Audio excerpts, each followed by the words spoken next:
Greetings loved ones and welcome back to my channel, and welcome back finally to another sex themed video on this channel. Whew, it has been so long. And you want to know why for the delay? Because, well, it's not really like I haven't been making this content. I normally just put it on Patreon because whenever I upload it to YouTube, it always gets demonetized. But today we have a sponsor, which I'll chat about a little bit later. But thank you guys so much for submitting questions for this sex Q&A. They were all sent in anonymously. So I feel like the anonymous part of this video really made you guys just want to go deep with me. And so we're going to be doing that just figuratively speaking, you know, just going deep on our topics and talking about all of the things. There are so many questions in this Q&A that I need to give advice on and share my experiences on and all of that kind of good stuff. So let's go ahead and dive right in, baby. I wanted to start off this video answering the top 3 questions that I got sent in the most. And those questions are ways to spice up your sex life in a long-term relationship, just general curiosity about how often you should be having sex, and if it's normal to go through large periods of time where you're not sexually active. And then the third most popular question that I got was basically, I have a lower libido than my partner, or I have a higher libido than my partner.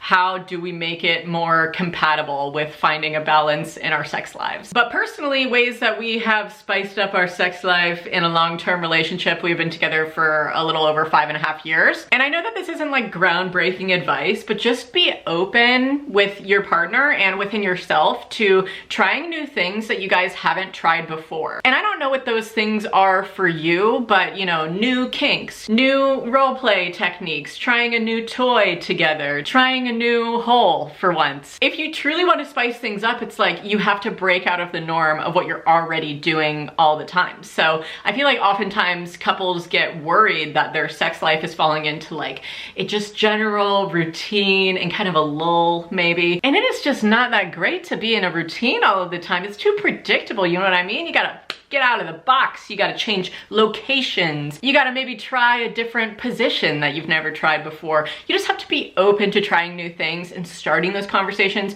with your long-term partner of like, I think we should try something new tonight. Maybe we try this kind of a scenario where we do X, Y, and Z, and you just throw it out there. Like if you truly want to switch it up, you have to throw it out there. And then question number 2, one of the most popular ones that came in over and over and over again, people just want to know how often they should be having sex. And I am not the person to tell you how often you and your partner or partners, plural, should be having sex together. Like that's not my business. There are lots of things and factors that go into people's personal sex lives, whether it's the medication that they're on or lifestyle changes, you know, you're stressed out or you just got a new job or you have kids. There's so many factors that go into finding your balance of what works for you. But the real question that you need to ask yourself is, do you feel unsatisfied? Do you want more? I feel like the theme of this Q&A is going to be just communicate in bright blinking lights. But personally for me and my partner, when we have fallen into maybe a lull, a couple of weeks have gone by and you're like,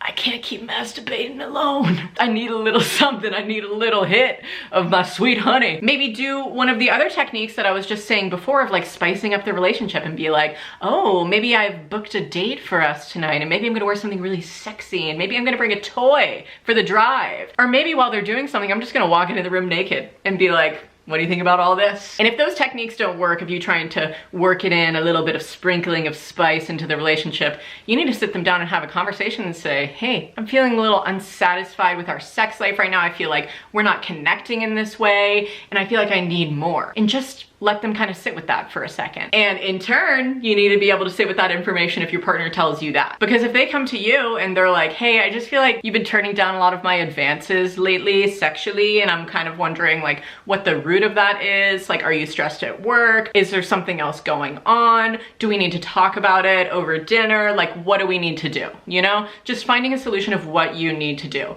But to answer this question just in one line, I can't tell you how often to have sex. You need to talk about that with your partner. But to make you feel a little bit better, yes, there are definitely weeks that go by where I'm like, this is just a ticking time bomb and I am horny. And now I'm gonna kind of piggyback on what I was just saying and get into the libido question of, hey, I have a lower libido than my partner, or my partner has a lower libido than me. Those are all things and huge factors in relationships that, you know, can wax and wane. People have low libido at some times, they then get a huge spike. It's just one of those things where it's kind of like finding a balance of what do we do in between. So things that you can do to supplement during a partner's low libido time is like solo play, or maybe doing just mutual masturbation. Or if they're not interested or initiating with you at all, sometimes you just need to like put yourself out there. One of my personal favorite things to do in this situation, if I'm feeling like a low initiation from my partner and I want to initiate, I will just go up to him and be like, hey, can I give you head right now?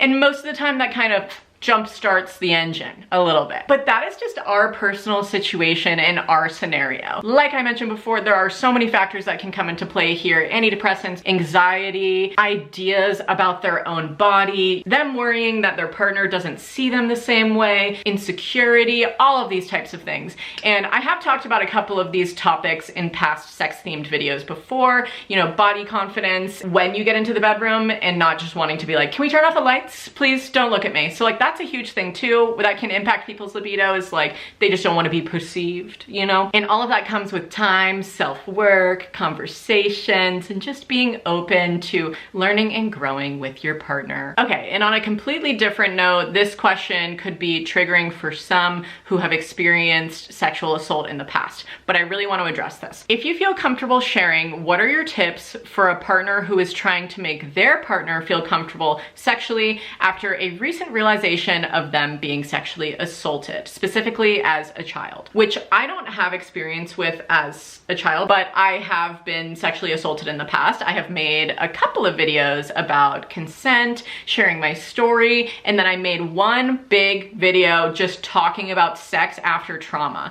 and like intimacy and really just opening up to somebody again after you have a huge traumatic event like this happen to you. So I feel like that resource is probably the best video for you to watch in this scenario. But from personal experience, obviously everybody is different in what they need from a partner, but I basically just wanted my partner to be able to understand that I didn't want certain like advances, specifically him being like behind me, just things for me that were triggers at that time. I have since like worked through all of that stuff and I'm not triggered by those things anymore. But at the very beginning of our relationship, I was very much so like, don't do that. Don't tickle me. Don't like not listen when I tell you to stop tickling me. Like even just little things like that that feel small, like I'm just tickling you, we're just having fun.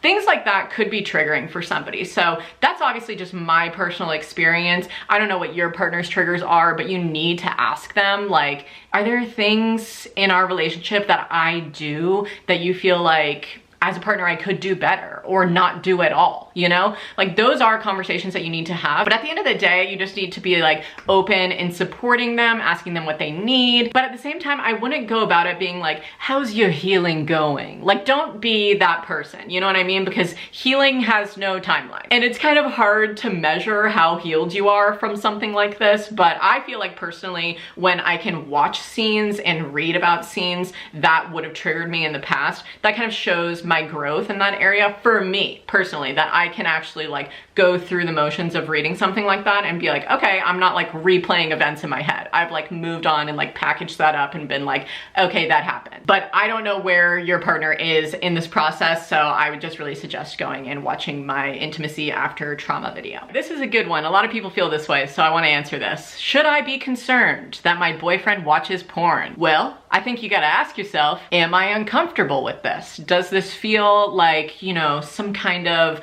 an outstepping of the rules surrounding our relationship? Do you personally watch porn? Do you accept porn as a thing that people do? Because if it overall just makes you feel uncomfortable and you have no interest in watching any of that, you can't even understand why somebody would enjoy it, you probably are the type of person who would be like, yeah, it really creeps me out that you watch porn because I don't get it. But if you are the type of person who would watch it yourself, then you just have to see it in the same way for them. So I think that maybe you should flip it and ask your partner, hey, if I were to watch porn, would that feel like a violation of our relationship? Just curious. Every relationship is different, and while my partner and I accept porn in our relationship and know that both of us watches it, and recently we just watched it together for literally the first time, and it was kind of fun. I was always like in my head like I would never do that, but then I did do it and I was like, kind of want to show him my favorite video that I watch when I'm alone. You know what I mean? Like that could be a new bonding point for you guys,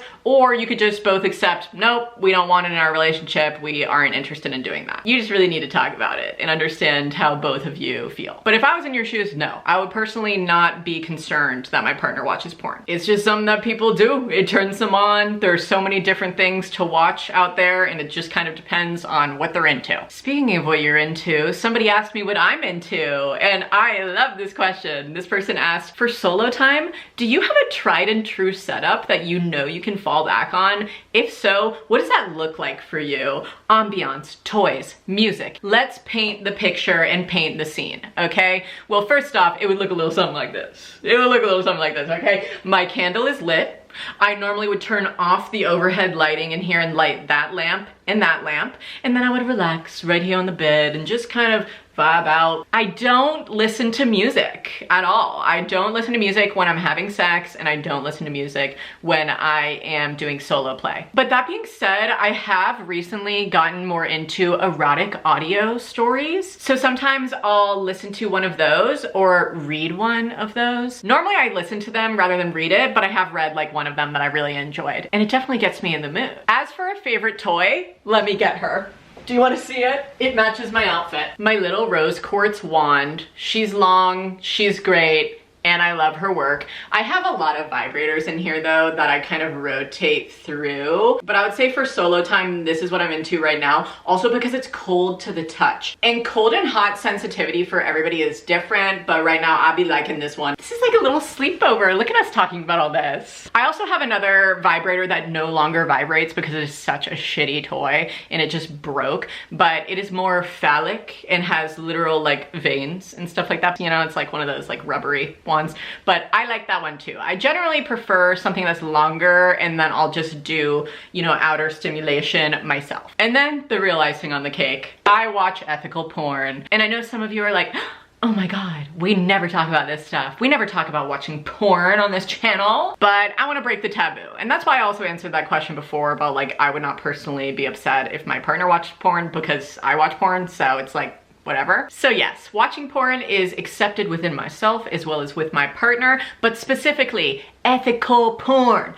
Ethical porn. You gotta know where it comes from, brother. And speaking of ethical porn, this video has a very exciting sponsor, Cheeks. Cheeks is a subscription-based sexual wellness platform where every member gets access to authentic adult films, tutorials, erotic audio stories, expert-led workshops on sexual wellness, and a taboo-breaking magazine. You can either pay monthly or yearly. With my code Meghan14, you can access Cheeks for free for 14 days when you select the annual subscription option as a new customer. If you feel like it's not for you, you can cancel anytime during the trial period or switch to the monthly option. After the trial, their monthly subscription is $14.90 a month and their annual subscription is $9.90 a month. And that's the same price in pounds. I really wanted to provide this resource for you guys because in the past few years, I've personally made the switch to only watching ethical porn, and it has not only been great for my sexual well-being, but it has also allowed me to work through my shame around watching porn in general. I think it's so important that the same way that we care about how our clothes and our food are made, we should care about how the porn we watch is made. In my experience, much of the shame that I carried in the past with consuming porn stemmed from the fact that I didn't know how the performers were really treated. I didn't know if they were paid fairly, if the sex was consensual, if it was produced and uploaded legally, etc. But when I watch porn like on Cheeks, I actually feel confident that I know the answers to those questions. And because I feel confident that the porn I consume has been produced under fair conditions and ethical guidelines, it allows me to feel validated and encouraged in my own sexuality rather than shameful or secretive about it. That's a whole other thing that I need to get into after this. But if you're interested in exploring your own sexuality in this way, you can find more information about Cheeks in the description if you so desire. Thanks, Cheeks. I need to get into what I was just saying about feeling shameful about porn because so many of us feel shameful about porn.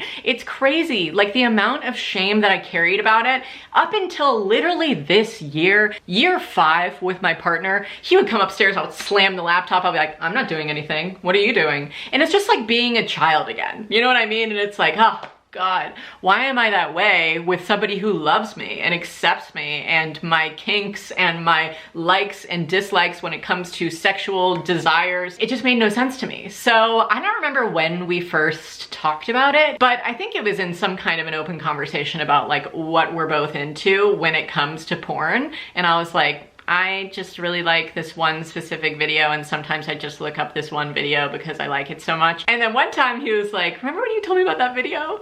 Bring it up. I want to see it. And then we watched it together and I was like, that was fun.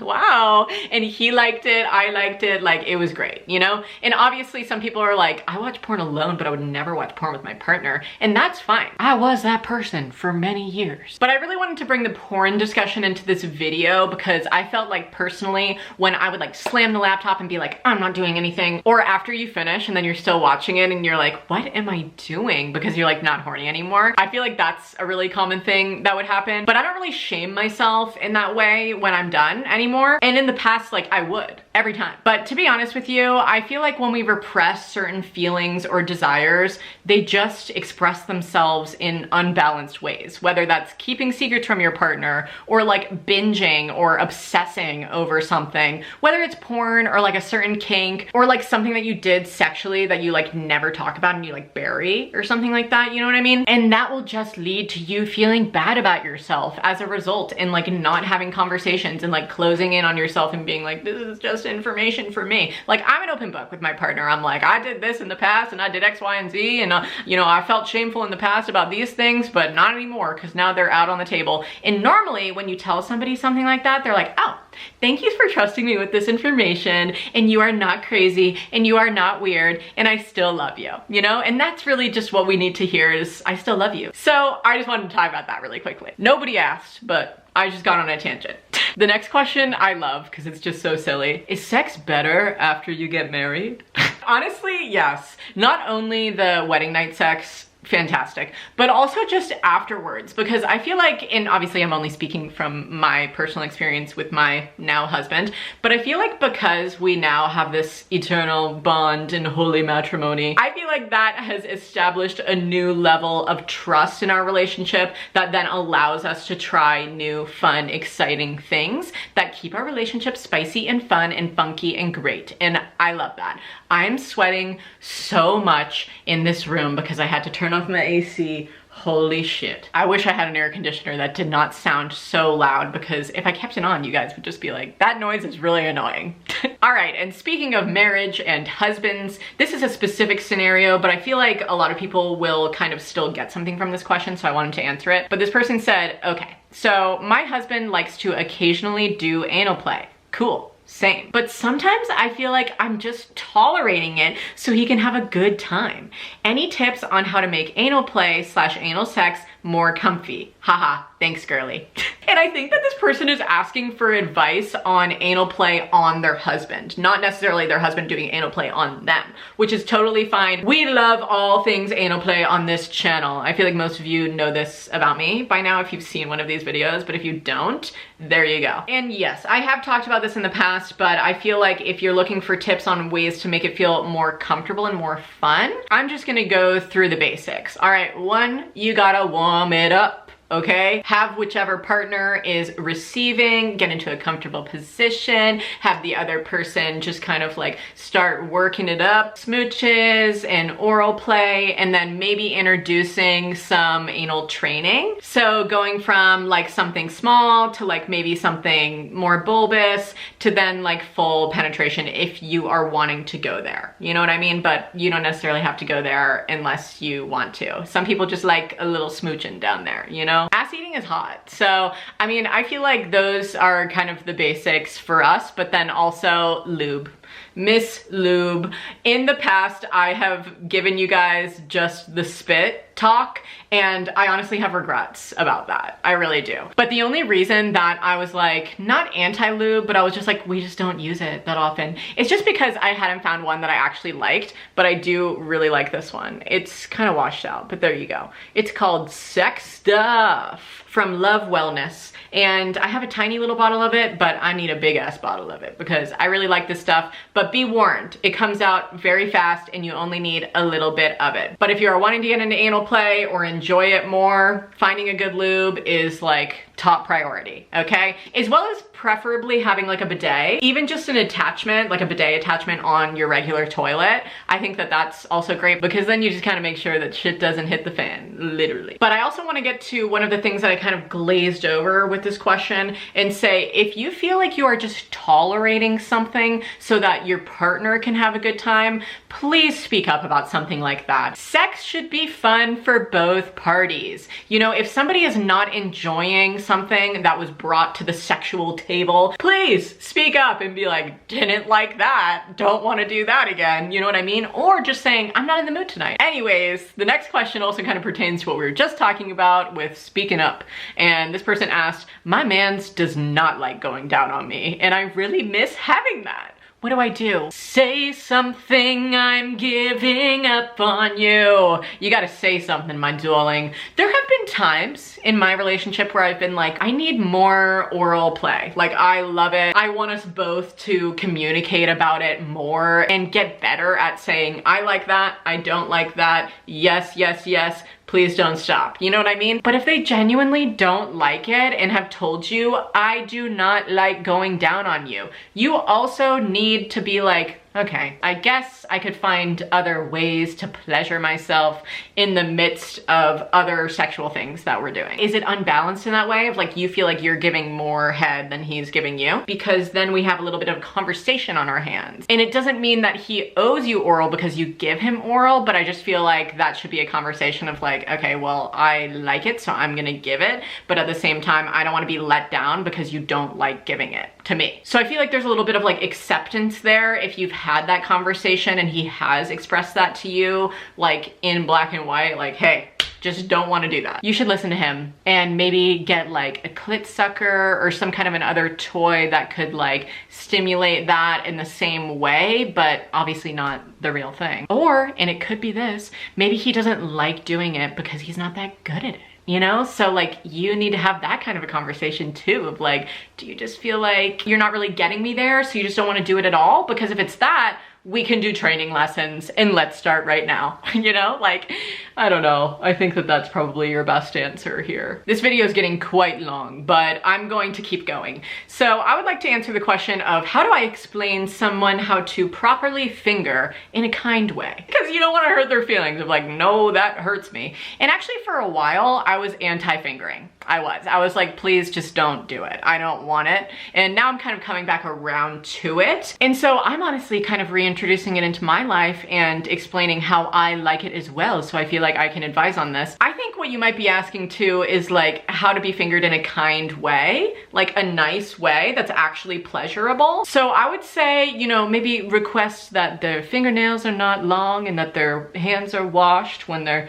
in your person, and tell them like the rhythm or the tempo. Just be like, I like it like this, I don't like it like this. You know what I mean? Like, that's not fun for anybody when you're jamming something up there. Or you could ride the fingers, which sounds kind of crazy or hard, but it's actually not. Like if they're lying down and then they're just like this, and then you're riding to the tempo of how you want to be fingered, I feel like they would probably get the memo. Or like their hand at least would like remember the position they were in and be like, okay, yeah, I think I can do that. To that beat. Beat the beat up. All right, more tips in the bedroom. Somebody asked for blowjob tips because they want to learn how to spice things up and learn some new tricks. And I am definitely not going to pretend to suck in this video, but I will be linking down below an awesome podcast from Shan Boudram, just about all things given head, how to give better head, blowjob tips, techniques, things that other people do, sharing their stories and stuff like that. So Shan Boudram has a podcast called Lovers and Friends. It is all about love, sex, relationships, intimacy, all these things that I love talking about. And so it is my favorite podcast right now. I highly suggest you listen to all of the episodes, but she does have one specifically on blowjob tips. That was really great. But I would say my number one tip, since I'm not going to show you any techniques, is just get really sloppy with it and just don't hold back. Enjoy what you're doing, but only if you actually like doing it. You know what I mean? But like, don't hold back with putting on a show, getting it very wet, doing your whole fun techniques that are going to make it more enjoyable for both parties. Also, I very briefly mentioned earlier about a hot and cold sensitivity, and I feel like that's been a new interesting thing that I've introduced into the bedroom. And I learned that from that podcast episode about like blowing or like, you know, those types of breaths, especially when it's wet. Those types of things can be good and sensitive and fun. And so, you know, just explore new things and have a funky fun time while doing it. Somebody asked best toys for couples, and I have an exact toy, but I actually keep it in the car because then I don't forget it if we're going out for a date. It needs to stay there, and it's called We Vibe. It was a gift for my birthday one year, and it's basically a remote controlled vibrator where your partner can hold it, and even through squeezing the handle of it, they can change and make it harder on you or slower on you or whatever. And you can also change the buttons yourself if you use it for solo play. So We Vibe. I love it. Okay, the last question I'm going to answer is a good confidence question. And it is how to feel confident in front of spouse. For example, walking out in lingerie, masturbating in front of them, giving oral, eye contact during sex, sharing kinks, whatever. You just need to be like, I'm that bitch, still that bitch, will forever be that bitch. You know, you're with your spouse. They love you, they accept you, they see you, they think you're hot, they think you're sexy, they think you're all the things. You need to believe that in yourself. You know, like they already know that you are that bitch. I hope I'm not offending anybody when I say that. I literally was just saying Megan Thee Stallion lyrics. But seriously, you need to believe that, being like, I'm a confident queen and I can walk out in lingerie, or I can control, like I can make them want me. I have the control of being like, yeah, I'll turn you on right now. You know what I mean? Like those types of things where you feel like I'm owning this situation. And that's a fun feeling to feel, you know? So I feel like it really stems from a place of self-love, just being like, okay, what do I feel confident in? Please remember that. Like if your partner picks an outfit or something like that out for you to wear, or like lingerie out for you or something, and you're like, don't feel confident in that, don't want to wear that, I won't feel like myself, say that. So I will give you a little regimen, a little scenario that you could do right now, at least something that works for me. If you have a lingerie drawer, go to the drawer, pick out something that you feel sexy, hot in, put it on, go to the mirror and be like, wow, I look iconic right now. And say like 3 compliments to yourself. My ass is fat, my titties are bumping, and look at this waist, snatched for the gods. You know what I mean? And then call your spouse into the room or walk into the room where they are. Hopefully when they're not busy though, because if they're busy, then they can give excuses. You know what I mean? I'm like, oh no, I'm busy, I'm on a work call. And if they say something like that, then be like, that's fine, I could tend to you right here, right now. Nobody has to know. You could do something crazy like that. But if they're actually like, no, then be like, okay, no means no. All right, I'll just go upstairs and play with myself. And then you can walk in on me later. You know, like these are some scenarios for you that are maybe able to break the ice in that way. But at the end of the day, it's really all about confidence. I'm pretty sure I have a video about feeling confident in your body and your skin, not asking people to turn the lights off when you're in the room with them, getting sexy time on, those types of things. So back in 2019, I did a series on my channel here called Sextember, and I did a bunch of intimacy videos, so I will link that playlist down below and some of those resources that pertain to this video. But don't forget to check out Cheeks, they're iconic, and I might listen to a little audio store later tonight. Shit, I'm home alone. But thank you so much for watching this absurd video. I'm really glad that we got to do this. It feels like a sleepover, so thank you. I love you. When I'm not on here, you can find me on Twitch or on Patreon. I love you. Stay smiling and stay sexy.